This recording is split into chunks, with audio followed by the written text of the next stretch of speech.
A very warm good evening to all of you. Welcome to the seventh session of CENTA's webinar series for school leaders. I hope all of you are keeping safe and staying healthy. Over the course of the next 1 hour, we will focus on what are the skills for effective leadership and how we can develop them. Today we have with us Miss Anuradha Ganesan. She has been in education for almost a decade now and has spent the first 7 years teaching and learning with middle schoolers across ICSC, CBSC, and state curriculum. After completing her fellowship with Teach for India, she worked with teachers and school leaders in affordable and government schools to empower them with knowledge of various aspects of school leadership. Post this, she briefly worked with edtech startups in setting up their curriculum and their facilitator teams. Most recently, she has mentored teachers as part of the CENTA and Buckingham University Professional Certificate in Education. Her her interest lies in exploring how developing creative and critical thinking in school leaders, teachers can lead to excellent learning outcomes in the classroom. Welcome, Anuradha ma'am. Before we begin this session, I would like to inform all school leaders that they will receive certificates for this session. So please do fill in the feedback form that will be shared with you at 5:45 p.m. Over to you, Anuradha. Good evening, everyone. I see a lot of you have already joined in. While the others join in, let's take a quick minute, and if you can quickly tell me your role in the school in the chat box, that would be great. You don't need to type in long sentences. You can just let me know whether you're a teacher, a coordinator, a school principal who's joining in.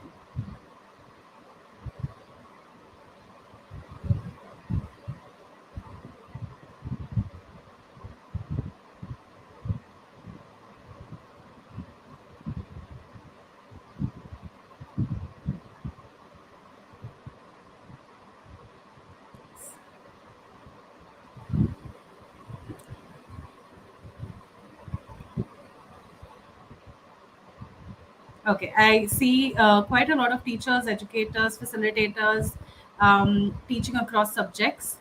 I see principal, vice principal. Interesting. So it looks like we have a very interesting uh, mix of roles of the audience present here today, and that's good to know. While a lot of what we are talking today is targeted towards school leaders, people in the school leadership team, like the coordinators, academic heads, vice principals. A lot of what we are going to be talking about could also be used by teachers in their work during the classroom, and also by senior teachers if you are preparing to take up a role in the school leadership team. So I do hope that the webinar will be beneficial for everyone who's present here. Okay. All right. We will begin with a quick quote of what closely connects to leadership uh, for me. As Sheryl Sandberg says, leadership is about making others better in your presence and ensuring that that impact lasts in your absence. A lot of what you do as school leaders or as a part of the leadership team is about this, is about creating that everlasting impact.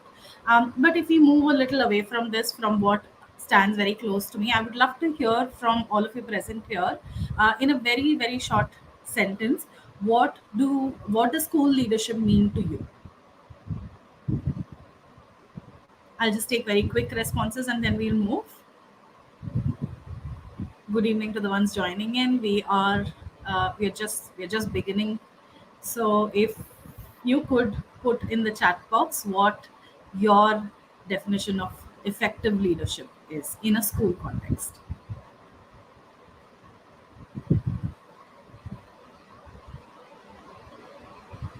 Growing together, guiding everyone, understanding our colleagues and students. It's not our power, it's to empower. Interesting. Growing together, yes. Confident, someone who's confident and outspoken, inspiring and influencing others, leading by example, making students develop empathetic leadership, treating everyone equally. School leadership means inspiring the team towards self motivation. Yes, it is coordination. Great. There are a lot of mix of skills, competencies about around school leadership that I see coming in. To be very honest, none of these are exclusive. As a school leader or as a part of the school leadership team, all of these skills and competencies will what make you effective. Moving on, today, we are going to broadly discuss school leadership or the skills required for school leadership around these five categories or five aspects of school leadership: strategic leadership, instructional leadership, human resource leadership, community leadership, and operational leadership. Before we move on, we are first going to start with strategic leadership. Uh, Out of all of the things that you are saying a leader should be doing, what does strategic leadership according to you mean?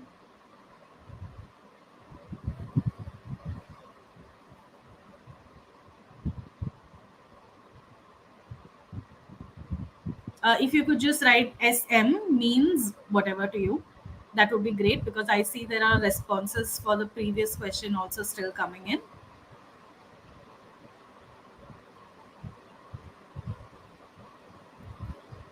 Plan based, okay, interesting. Future planned, okay. Formulate plans, all right.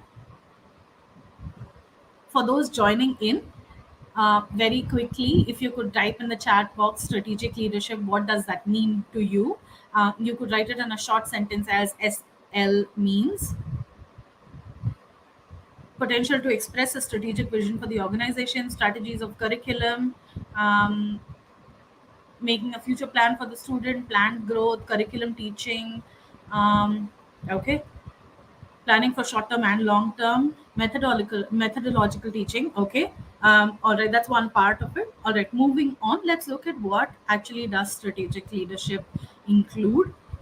In the school context, this involves developing the school vision, developing the school culture as well, and driving sustainability in school. And here, in terms of sustainability, what I mean is sustainability of practices that build the school culture while working collectively towards the school vision. As a school leader, everything that you're doing, I will keep coming back to this word over and over again. You are not, while you may be responsible for everything, you are not doing this alone. You are required to do this with all the stakeholders that are part of the school. Moving on to the next one, what does instructional leadership mean to you? A couple of you have already been responding on those lines, but if you could type in the chat box IL means and continue with a very short sentence. Okay. SL means leading them to achieve the vision. Okay, all right. Thank you so much. But we will move on from that. If you can tell me what IL or instructional leadership means, that's what we are moving on to in the next part.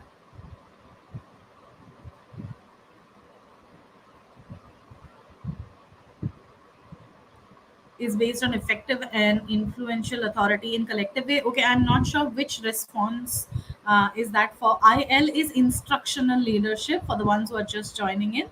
Instructional leadership is I'm sorry, delegating responses and leading. Okay. Do you think strategic leadership is not then? I'll leave you with that question. IL is leading the transaction, setting processes, data driven leadership, very interesting. Decentralization of responsibilities, pedagogical planning. Yes. Okay, let's move on.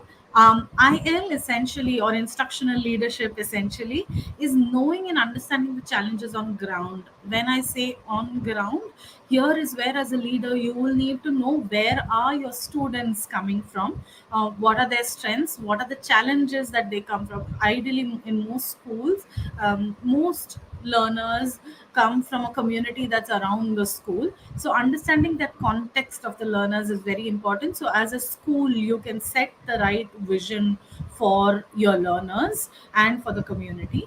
And of course, every other decision that you would make, even in terms of hiring teachers, you would also look at competencies and skills in teachers which would help you overcome those challenges. Knowing and understanding the challenges on ground also includes knowing and understanding challenges that your teachers, your leadership team is facing on ground. It could be related to material, it could be related to a gap in skills of teachers. That would also help you make training decisions. And of course, supporting and empowering team of teachers and coordinators.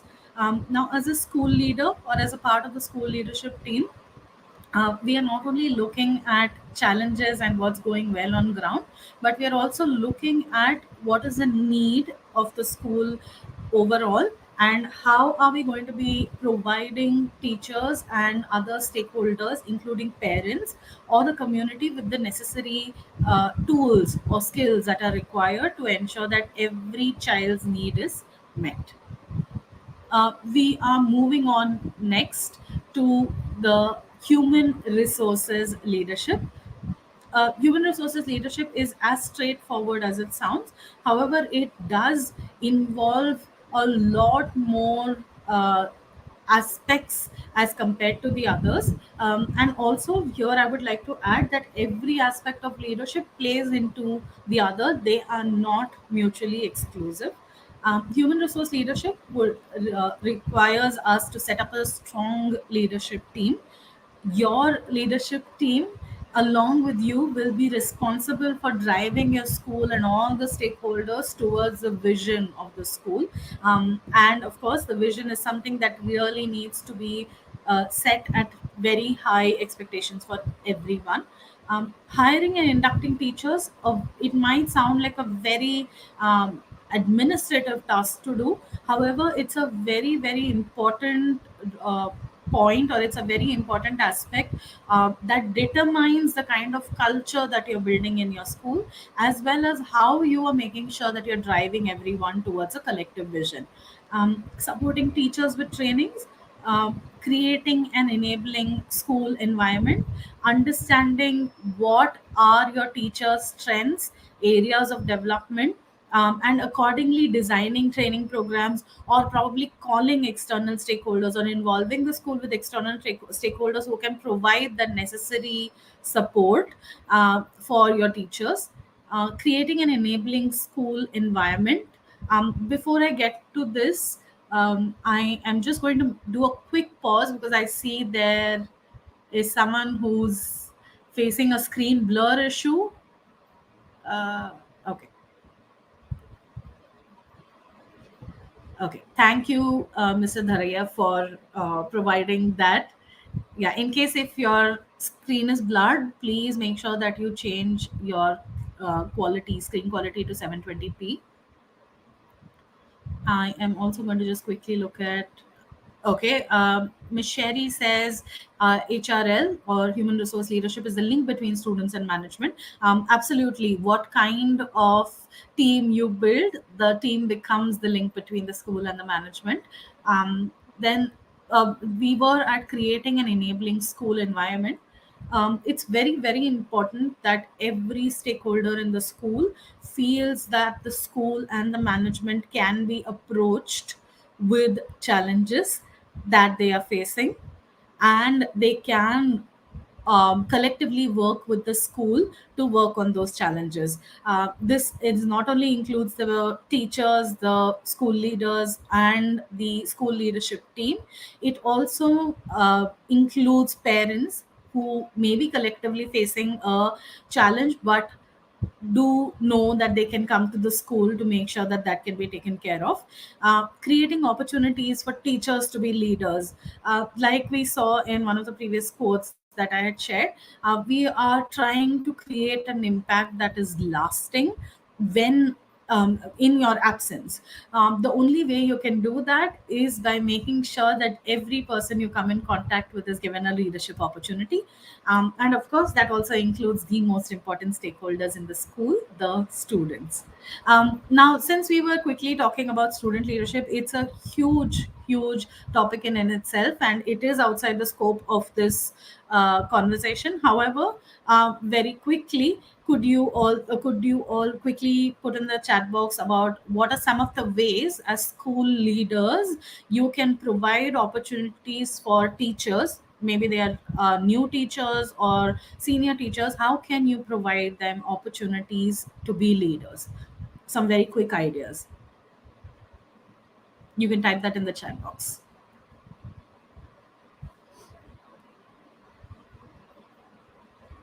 I see there are people still joining in. Once again, I'm just going to repeat my question. Can you please type in the chat box what are some of the ways that you can create leadership opportunities for teachers in your school? Mentoring the young teachers, great.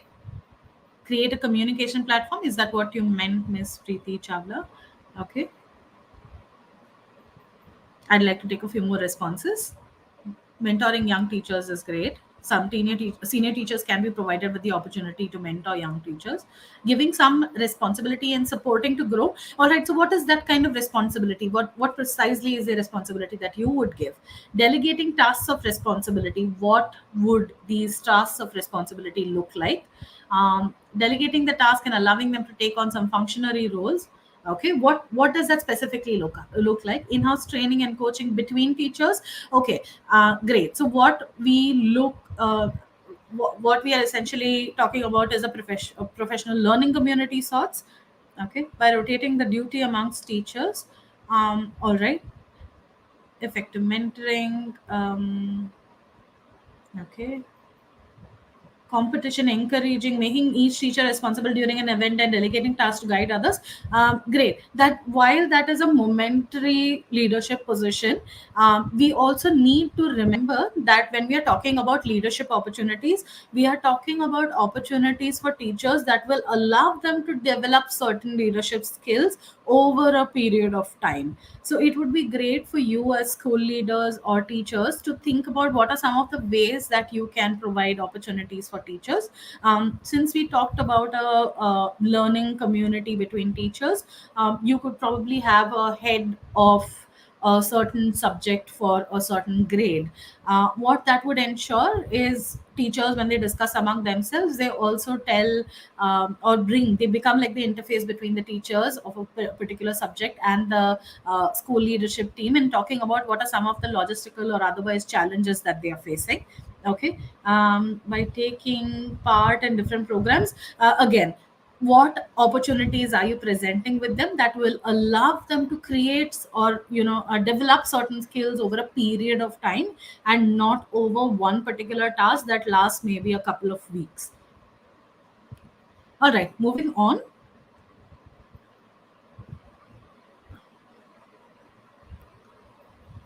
Okay, I'm sorry, there seems to have been some issue. All right, the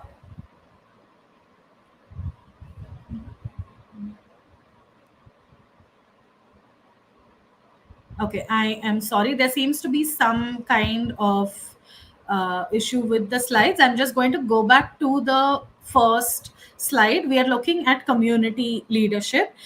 When we are talking about school and its community, we what are we talking about, or who are we talking about? Can we quickly put that in the chat box?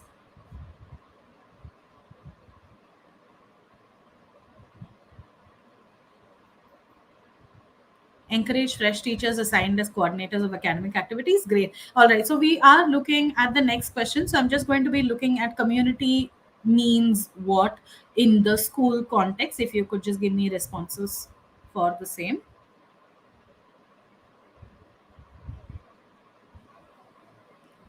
Community support, okay. Parents, school management committee, I'm sorry, yes. uh, all the stakeholders of education. So can we be a little more precise about it? Team leaders, okay. uh, when we're talking about a school and its community, who does the community include? Students, teachers, parents, school staff, okay, other schools, possibly, yes, that's thinking big, great. uh, Parents, colleagues, okay. External stakeholders, what would that mean? School management, involving community, parents, students. Hmm. Okay, parents, community, involving them in admin function, okay, school management and parents, okay. So largely the kind of community that I'm hearing from everyone is the community that's within the school, or the stakeholder that's within the school. But a school in a physical space or otherwise is never working in silos. It's a part of an area, of a community where children come from, and as they graduate out of the school, every day after their school day ends, they're going back into that community. And when I say community, that includes that as well. And like someone clearly pointed out, if we really think big, that could also include some other schools that are working towards or working in your community. Community leadership here would involve identifying specific challenges that are a part of your community. One very small example could be, let's say, within the area around the school, you see a lot of problem with garbage collection. So in your school, if that aligns with your school vision, can you create a program that's involving the internal school stakeholders within the school to create a plan of implementation to solve that problem? Like I said, a school never functions on its own. Whatever a school is doing is feeding back into the community, the larger community that the children are going into. So it's very, very important to make sure that your sense of school, or your sense of school community also includes that. So when we are talking about community leadership, we are also talking about how a school leader is able to identify the problems, and mobilize resources that are required to solve specific problems related to the community. And also, of course, points if you can include challenges within the community to be a part of your school vision. Operational leadership, moving on to the last part of it, if you could tell what according to you is operational leadership, you could type in the chat box. OL means school as a community means everything together. Great. I see responses still coming for the previous point we discussed. I'd love to go back and look at everything, but unfortunately, we may not have the time. Okay, ensuring that organizational processes are carried out effectively on a day-to-day basis. What are these organizational processes that we are talking about? HR policies, admin work, okay, teachers, students, parents, smooth functioning of the school, great. Um, OL means executing the resources in a sustainable manner, okay. Strategic operations and policies, interesting, some very interesting responses coming in.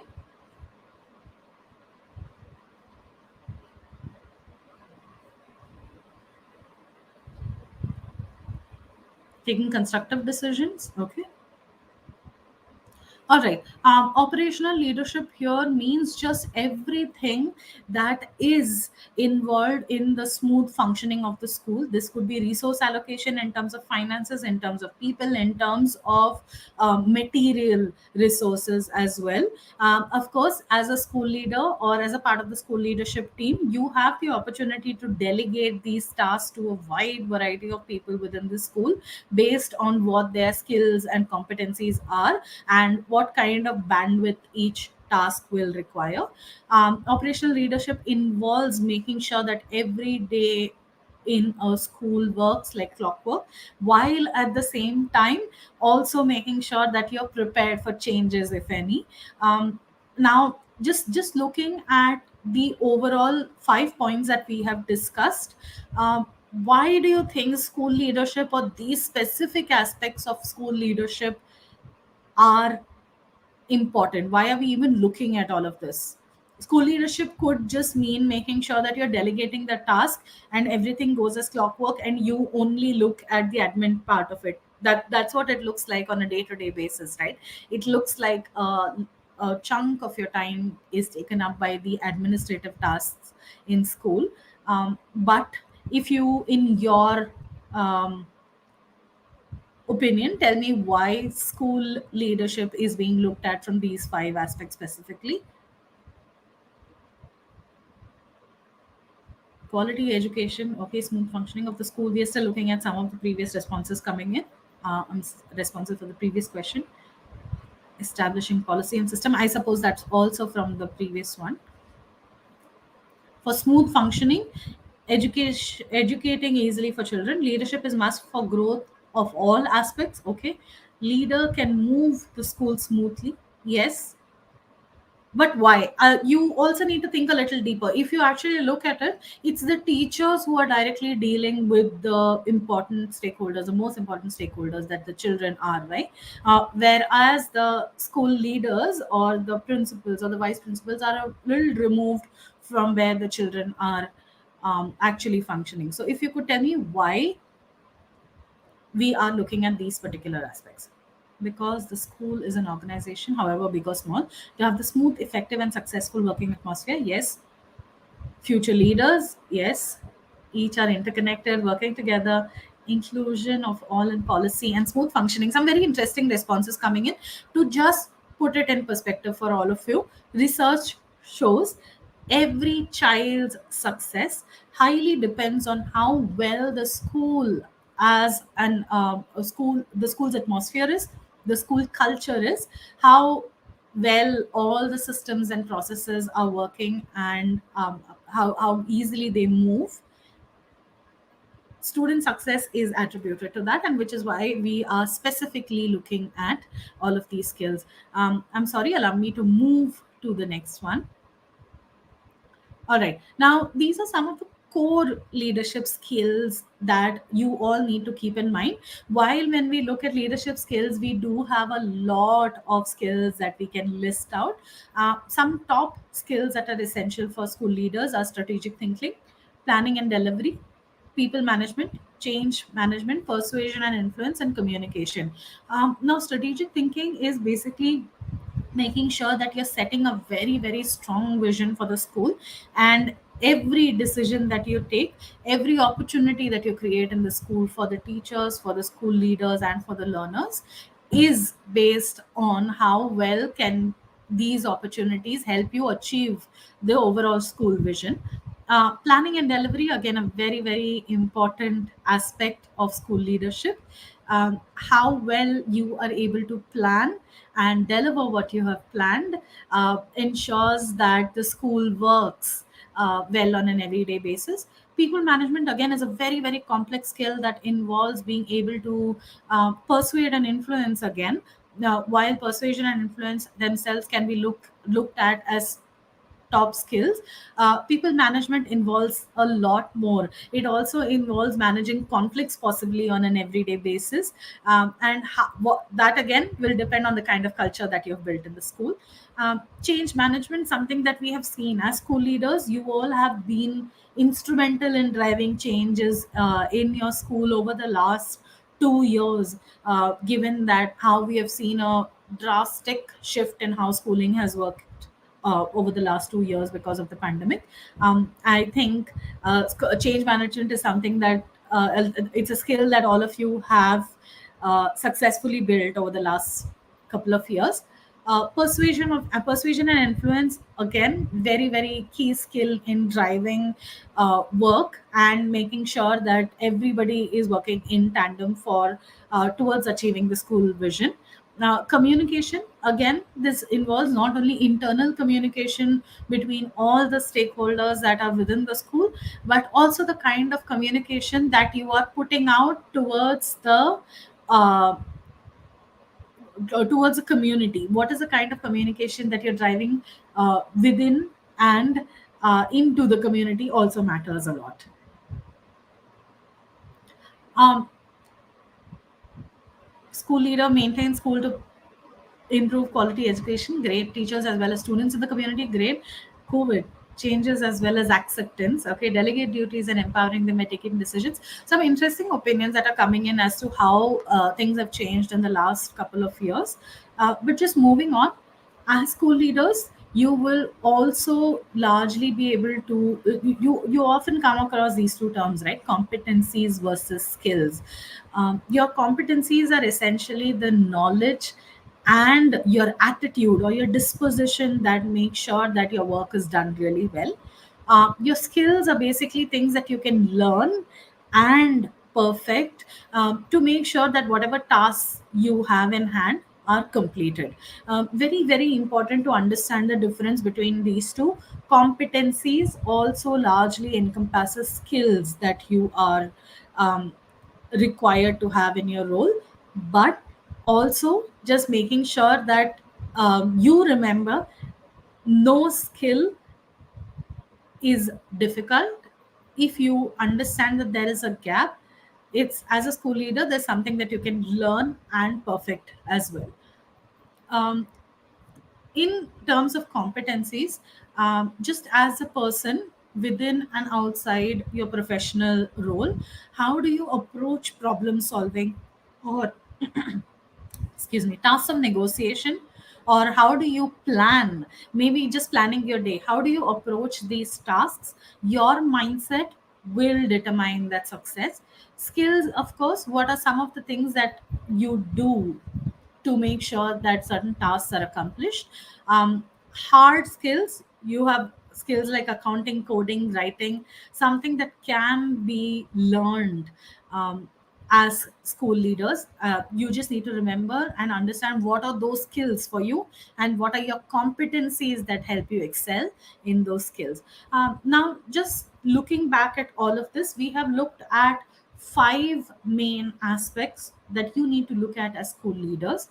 But I'm sure one of the questions that you often think of is, where do I start?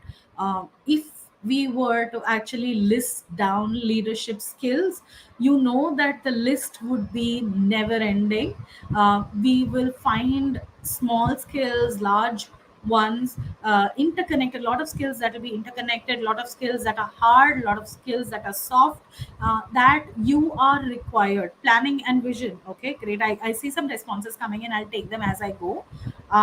So when you actually sit down to make a list of what are some of the skills that are required as school leaders, the list is ever ending. But how do you plan and prioritize and make sure that there are some skills that are absolutely non-negotiable that you need in your role? I'm going to be just quickly taking you through a tool that you can use for yourself. It's a tool that's largely used by organizations to map employees. However, as school leaders, you need to make sure that you are also thinking of yourself at that level. So, what we are looking at presently is the competency matrix. It has four quadrants, as you can see. We will move from the top left to the top right, then to the bottom right, and to the bottom left, and then again it will come back as a circle. Why this looks like a quadrant? It is essentially, you could also look at it as a step by step role, or you could also look at it as a cycle. Unconscious competence, when we have to start with that, this is where we all are usually in terms of our skills. We don't know what we don't know, right? This is the most vulnerable position that we can be in. When you don't know what you don't know, how is it that you're going to be learning that particular skill, right? Here is where communities of practice or professional learning communities come into the picture. As teachers, we often have professional learning communities or communities of practice that are built often by the school, or sometimes we get together with teachers who are teaching other subjects. But as school leaders, it can often get quite lonely. So, what here could be a great thing to do is to reach out to other school leaders and possibly create a small or informal community of practice where you are looking at what are the different challenges that you're facing as schools, or what are some of the strengths and weaknesses that are playing out well or not so well within your school. You could also go one step forward. This is something that we don't often see schools doing, but it would be great to work with other schools and other school leaders instead of looking at them as competitors, and looking at people who you can grow together. If you could invite them to your school and look at what are some of the areas that you need to work on. That is one way to move from unconscious incompetence to conscious incompetence. When someone tells you that I see this is an area of development for you, now you know that there are certain tasks that are required to be achieved, and where the gap in your skill is happening. So, conscious incompetence refers to the space where now you know this is a task that I have to do, but this is a skill that I don't have. Let's say, for example, there is there are two teachers who you have heard from other people are having a constant conflict, and that is affecting the way they function in their classrooms. As a school leader or as a part of the leadership team, you need to ensure that you go beyond this challenge to make sure that the school is functioning smoothly. But there's also something that conflict management is not your area of uh, expertise. What you could do here is, one, observe people within your school leadership team or outside who are really good with conflict management. Read up about it, understand what conflict management entails, and then put it in practice. It's also important to understand that as leaders, you are required to lead by practice. So it's often misunderstood that you have to get everything right in the first step. It often doesn't work that way with everything. It works that way with skills that are required for school leadership as well. So it's possible that over a period of time of managing conflicts, you will get better at it. But just understanding where the gap lies is important. The next step is conscious competence. Just going back to the previous example that I was giving, if conflict management is not your strong point, if you keep practicing it over a period of time, you will know for yourself that you are getting better at it, and you are able to persuade and influence people in conflict much better than what you were able to do when you started practicing that skill. Over a period of time, you will move to unconscious competence, or basically to a level where it becomes second nature to you, where you know for sure that this is something that you can do with complete confidence. As teachers, as school leaders, can you tell me some of the skills or competencies that you have where you would place yourself in the unconscious competence zone? I could go back and give you another example in a non education perspective. If you look at, let's say, brushing your teeth, it's not something that you need to practice. Those are not steps where you need to look at, okay, first I need to pick up the brush, add the toothpaste, then move my brush around my teeth. It's something that you can do even while thinking of something else. It's an unconscious competence. So as teachers, as school leaders, what would you say is your unconscious competence, something that you're really really good at, something that you need not worry about, but you can now think of something that you need to work on, or some skill that you need to work on? Communication, counseling, team player. Okay, if I get that right, Neha Kiran Vempati says communication, counseling, and team player. So those are things that you do really well. Okay, communication, great. Technology, okay, all right. Rinku Modi says she's really good with technology. Motivating people, collaborating, working with parents, okay. Unconscious competence, okay, great. Communication skills, great. So communication skills are often a very very large bracket, right? So if you really have to put down, polite nature is your competence, okay, great. Guidance, taking all together, hand holding, being proactive, team player, good communication skills, empathy, interesting. problem solving, guidance, and collaboration. Okay, all right. Some very interesting concepts coming in, but also think about how you can break that down and tell me what you are in unconscious competence at monitoring children. Okay, as teachers, yes, that becomes unconscious competence. You build a teacher radar that over a period of time does get better. Yes, collaboration with parents, communication and punctuality, positive and enthusiastic environment. Interesting. Communication skills and empathy. Communication skills seems to be something that a lot of us find ourselves in unconscious competence. Counsel, guide parents and students. Soft skills, listening. Perfect. Yes, Miss Suma pointing out very, very clearly that a person as a school leader or as a part of the school leadership team may not have all the qualities, and that's exactly the reason why you build a very, very strong leadership team with qualities that are complementing to your own. Building healthy relationship with students. Interesting. Okay, so very, very interesting responses coming up. With that, I come to the end of today's session. I do hope this was beneficial to everyone present here. So, if this is okay, Simran, can I open up the session to response, question and responses? Yes, yes, we can open up to the questions.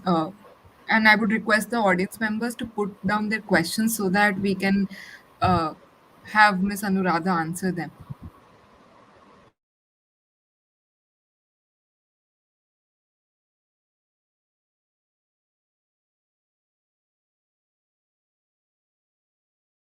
There's a question, Anuradha. Munawara Sheikh wants to know what are the essential competencies as a school leader according to you? Okay. I think as a school leader, it's very, very important to be able to approach change with a positive mindset. This is something that happens on an everyday basis. There is, so let's say, for example, as a school leader, you have set a vision for yourself. You have said that these are the areas where my school is lacking, and these are the areas that we need to work on. So you, what you do as a school leader is make sure that you're constantly comparing your how your school is progressing overall to those goals or that vision. But also understanding that whatever plan of action that you've made, there could be changes over the year, right? So being prepared for that change and being able to approach that with a very positive mindset is something that's essential as a school leader. I feel everything else are skills that we can learn, but yeah, being open to change is something that is imperative. BG Suresh ma'am wants to know what is meant by conscious incompetence. Conscious incompetence. Okay, all right. Right. I'm just going to go back to the matrix. Again, conscious incompetence is at the top right corner or the second step of building a competency. It's where you move from a point of not knowing what you are incompetent at to knowing that there is a task to be achieved, but you don't have the necessary skill to achieve that task. The example that I used here was to manage conflict. So while managing conflict, you should be able to communicate clearly, excuse me, and also be able to make negotiations. Yeah. Rushik Dhairya wants to know what should be the first step to in creating good leaders. What should be the first step to creating great leaders? If you are talking about leaders within the school environment and specifically teachers and people in the leadership team, I think the first step is to be in a position where you are leading by example, and doing that consciously. I think that would be the first step. It's only then that you can get people to listen to you and then influence them to be great leaders as well. Purnima ma'am she's put in a statement and asked, not everyone is a leader. Is it true? Okay, I think that's a point of it's a great point for discussion. However, I feel we are. It's not that we are not leaders. Some of us are delayed leaders. We often, as children, don't get the right kind of opportunities to, put out our skills and develop skills that are required for leadership. So I feel that given the right opportunities as adults, we may be able to develop that, of course only if we are consciously willing to be able to do that. So I feel that um, um, um, i I think we can change that statement to everyone is a leader. Yes. Your suggestions for an aspiring school leader. Suggestions for an aspiring school leader. I feel that it's very important that as an aspiring school leader to one learn agility. Learning agility means knowing when there is a possibility that there could be a change, knowing when you as a leader are required to take that step up and use resources that are available in your uh, in your kitty to be able to overcome the challenges or to be able to navigate that change, and of course making sure that the quality work that you do is visible. Like in every other sector, it's very very important for aspiring school leaders also to make sure that when you are doing great work, it is shared openly with others. There's a question on how would you identify a school leader during an interview? uh, Okay. If I were hiring for a school leader and I had to identify uh, who would he or she be, I think my first step before that interview would be I would have looked at certain challenges that my school is facing and what are the non-negotiable skills that would be required for the person who's coming into the team to have. I think that would be a great place to start for me to map people who are coming in and their experience with those skills. I think that that would be a great place to be able to identify school leaders, because I feel when we are talking about school leaders, it's very context specific. What is required for your school may not work for some other school, so it's very essential to look at your own context while responding to that. Yeah. There's a question on what are some of the examples of opportunities that a school leader can create as a leader. Okay. Some of the opportunities that you can create as a leader for teachers is to be able to create smaller little communities of practice within the school, and maybe have a rotating person who is reporting to you from that smaller community of practice. That I think on an ongoing basis and very academic specific would be a great way to create opportunities for leadership. Also, peer learning, I think that's a great way to also add on to that. Get senior teachers to mentor teachers who are just coming in. Of course, when that would mean for your school to have the right kind of culture to say that why we do peer observations or why we do peer learning, and what are some of the ways what are some of the focus areas that you can look at instead of looking at a broad range of skills. Is a school leadership is school leadership a career or a profession? I think it is a profession. The reason why I say that is because when you look at it as a career, the moment you reach that stage, you would probably find yourself in a stagnant spot. Whereas if you look at it as a profession, it would be more short term, and you would also know how you can use skills that you have learned as a school leader to tasks that are required for you to do maybe outside a professional context or as an extension of your professional context. There's a question by Suma ma'am. Don't you think a leader should train or make as many leaders as one can so that the uh, CC ship an or any post should be given to each and everyone on a regular basis? I'm not sure what CC ship means. Neither Okay, do I'm I. just going to take the rest of the question and answer in context.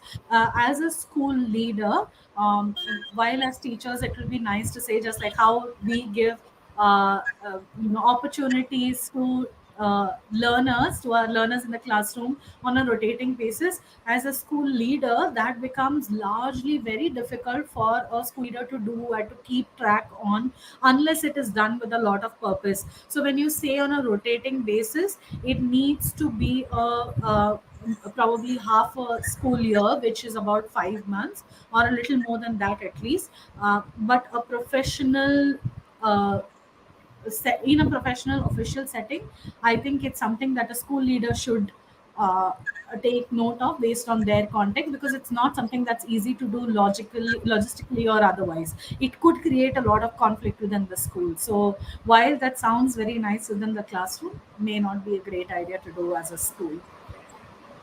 Munawara ma'am wants to know, do you think it is fine to sometimes compromise as a school leader when things are not in control? For example, the staff isn't getting well, like together well. The staff isn't getting together well. Okay.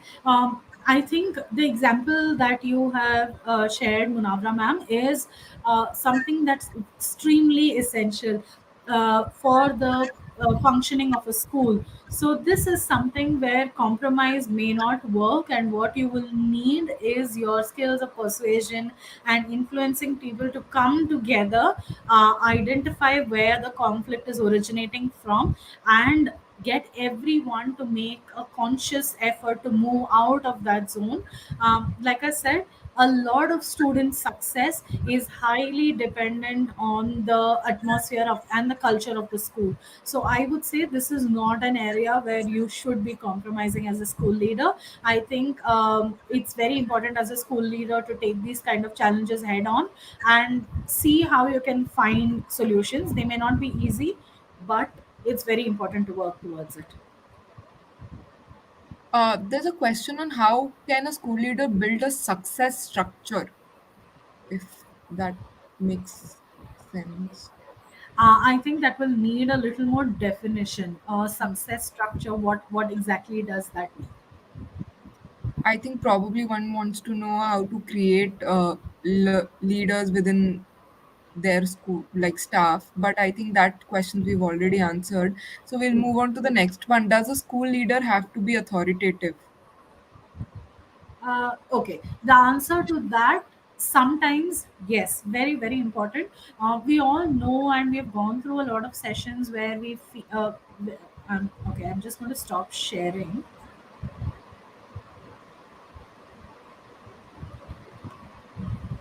Yeah, I think as school leaders, as teachers, we have gone through a lot of sessions where there are different ways of leading a team, right? However, you need to make sure that authoritative you use your authoritative side only when it's required, while also making sure that you are engaging in nothing but respectful communication. I think that should be a non-negotiable for a school leader. But as a school leader, I think it's also very essential to have a mix of leadership styles in your everyday functioning. Neha Kiran ma'am wants to know what are the essential things to be taken care of when one is starting a position as a school leader. I think the first thing as a school leader, according to me, is to get to understand your team. Uh, that is extremely essential. As school leaders, it's very, very normal where the management expects you to hit the ground running. They expect you to take care of all the challenges right from the beginning, and what happens there is a communication gap. Uh, Excuse me. So what really is important as a first step is to get to understand your team, their strengths, their weaknesses, and where, if any, there have been gap in communications. Pooja ma'am wants to know if someone is promoted to a higher designation, some of their colleagues do not, take it positively, and how to handle a situation where like your peers come to work under you. Okay. I think that's a very interesting question, and that's a very um, true challenge for a lot of you, right? You've worked aside a lot of people, and suddenly now you are leading their team. I think here again, when we are talking, we a lot of us have told about communication skills, and if you remember, I said it's a very broad and complex skill to have, right? So what you need to do is make sure that your peers who are now working under you understand where you are coming from when you make certain requests of them, when you require them to do something, and you make sure that over a period of time you get them in their fold and help them understand what their intention behind this is.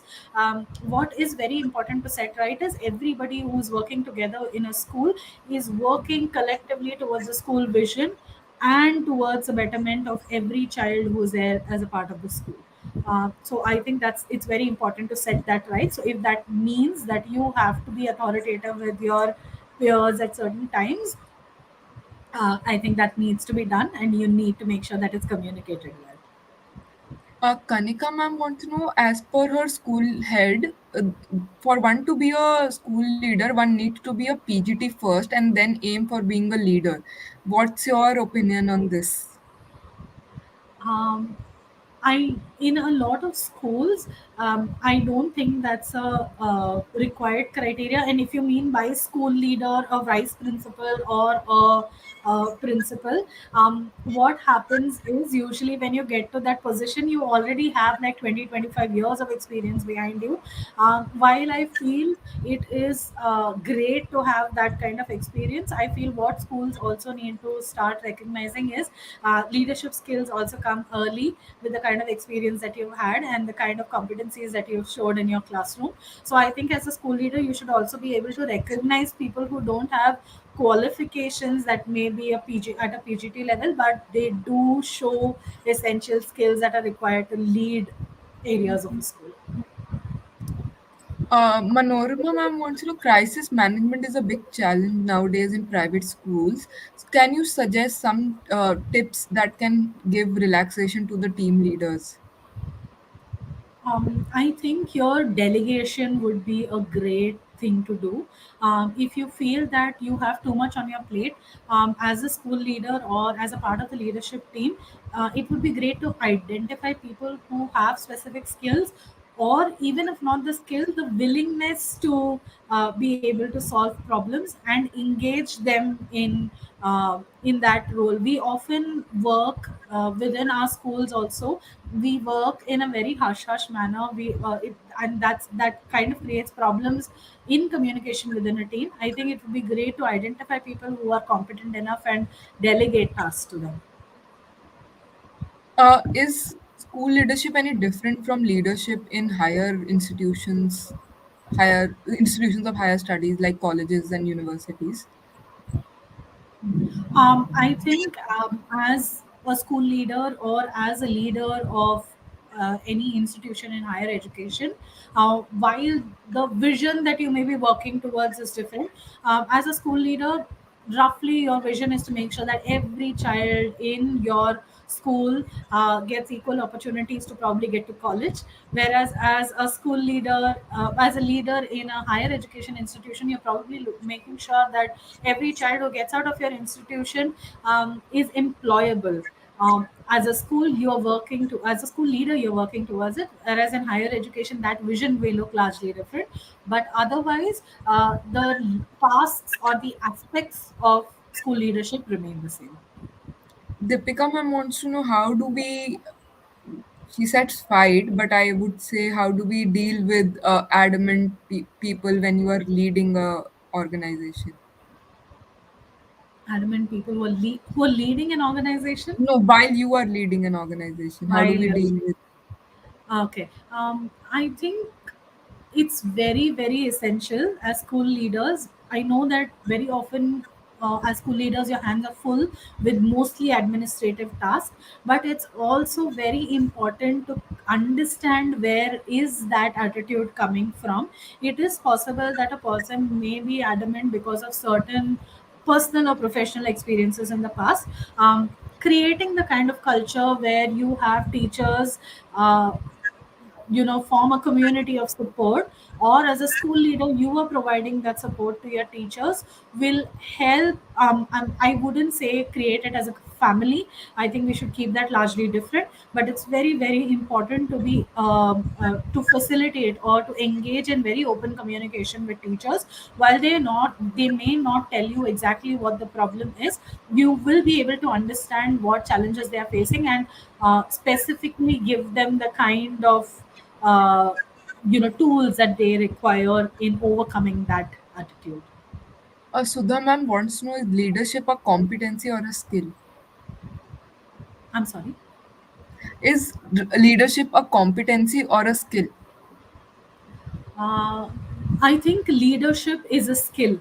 The reason I would say that is, again, I'll go back to what I told before. Not everyone is born a leader, but you can become one. There are specific skills that are required when you're leading a team or a group of people, and all of these skills are something that you can learn, practice, and get better at over a period of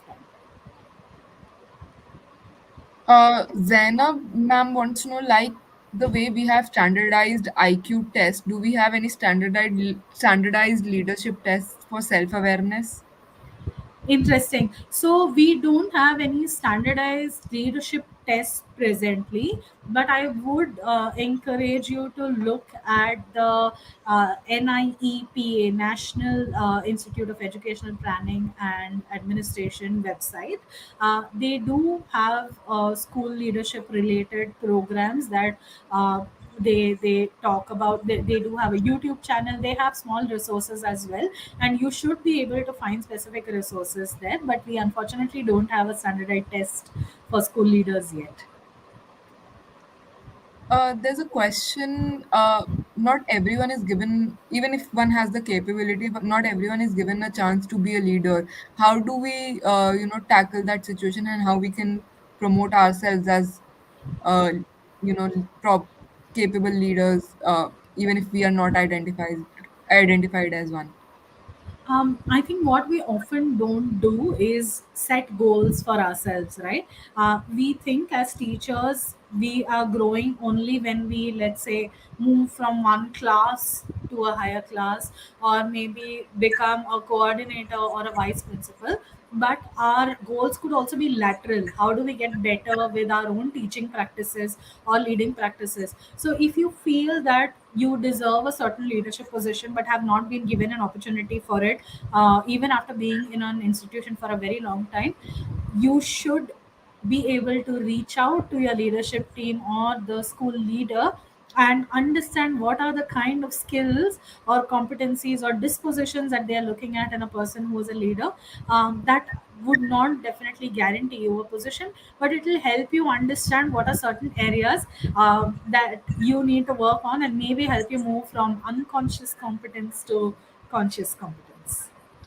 Humayu sir wants to know, how should leaders upgrade themselves? I would like to say by watching our webinars also, but Anuradha ma'am can add more. Yeah, you can start there watching CENTA webinars. Very, very important to talk to other school leaders. We often look, like I said, I'm going to reinforce that. We often look at other schools as competitors and other school leaders as competitors as well. But very, very important to reach out to them, understand what's working well in their schools, learn from practices that they are facing, or practices that they are following in their school, structures that they have put together, that's really helping them drive their team towards their vision.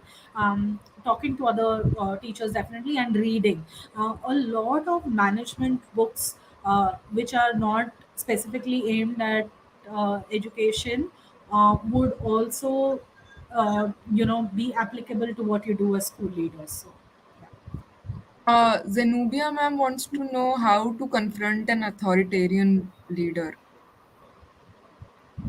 Um, Interesting. While there is, it's very easy for me to give an answer to this and say that approach it with patience. I know from experience that when you have someone who's authoritative, it becomes very, very difficult to motivate yourself to have that conversation each time. But we also need to understand where.